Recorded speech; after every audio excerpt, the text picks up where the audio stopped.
döyüşlər olubdur və döyüşlərdə bizim igid oğullarımız da şəhid olublar. Onlardan biri də indi evinin qalıqları ətrafına yığışdığımız Həsən Hüseynoğlu.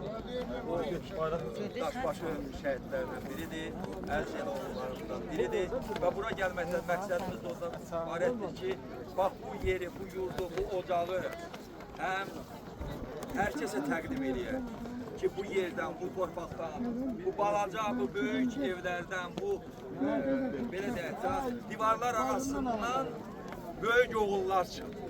İgid oğullar çıxdı. O igid oğullardan biri də məhz indi xatirəsini yad etdiyimiz Həsən Hüseynoğlu.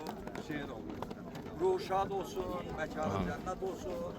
Allah rəhmət eləsin. Amin.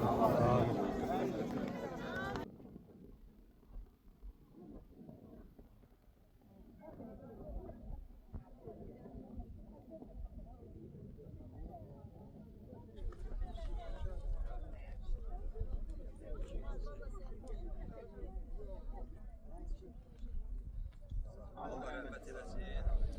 Başınız sağ olsun. Ruhu şad.